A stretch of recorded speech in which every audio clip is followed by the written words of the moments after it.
So I was really happy with that kind of way for people that don't know about it. And that's what I'm saying. So people, the Indian cinema needs to keep that idea and their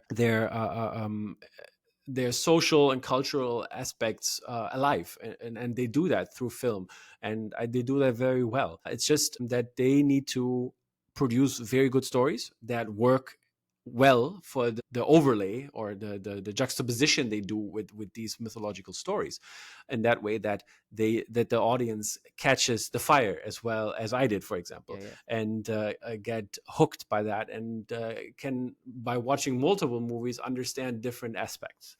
And I just got gifted, or we just got gifted from a friend of ours. There's from the Folio Society. There's two really nice books about Indian history, and that starts like all the way back and has like also the mythological parts in it, I think. And so it's like really really nice to see, and I'm looking forward to reading more on that to get the insights. Yeah, well, I also asked the people because normally we do a Yeah. Q&A segment, so we're going to go through the responses of Sure, what sure, sure. people said. I'm interested. I saw the question. I'm Yes. interested. What was it about? Yes. And if you do want to get in touch for future episodes, I'll put how you can do that in the video description. So the first one, so basically I asked, how can, Indian cinema reach a Western audience pretty much. Hmm. Now the first one is learn from Tamil and Malayalam cinema, make good movies. Wow. I mean, there is good cinema, but I don't know. What do you think about that kind of suggestion? It's tough to say. I mean, I have to say, there's a lot of people out there who like from the regional cinema that they like, oh, this, yeah, show more of this, and this is the best. Obviously, there's local patriotism. It works very well. But from the perspective, I mean, looking at for me, 12 Fail is a very good Hindi movie, like lately that I've seen.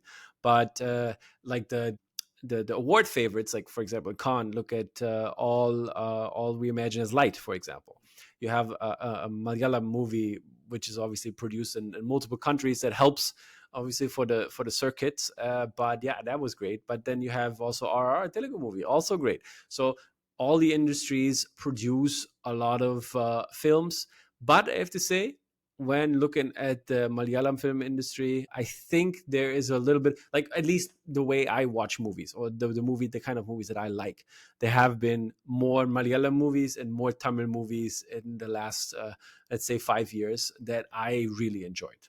So there is a truth to that for sure. I can see that, but you shouldn't fault the other industries as well. But I mean, even Western movies, there's also only like a handful of good ones in each country where you can say this is a good movie and you definitely need to watch this. Yeah, I get that. And I think maybe with Malayalam cinema, especially last year, the year they had, I think Hmm. they literally delivered the best content like in Indian cinema. So what they did like was exceptional. So the Yeah, next let one, me. yeah, go on. I'm pulling up. I'm pulling up. I can tell you because we make always like a Masala Crowd. We make our personal favorites from the year, and like I made a best of 2024 list, and mine was, I totally gonna butcher the name, Mayazagan, Yeah, yeah, the with Karti, yep, the movie.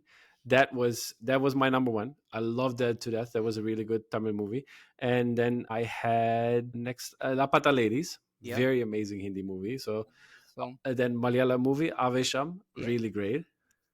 That had to be up there. Closely followed by Maharaja, another yep, Tamil movie. good film. Yeah, And yeah, then another Malayalam movie on number 10 is Brahmayugam. And it was better for me because people are going to be like asking, like in the comments, I know, don't sound off, people. Manjumel Boys just oh, sadly didn't make it. oh, It was on 11th for me. So, but I had to make some cuts.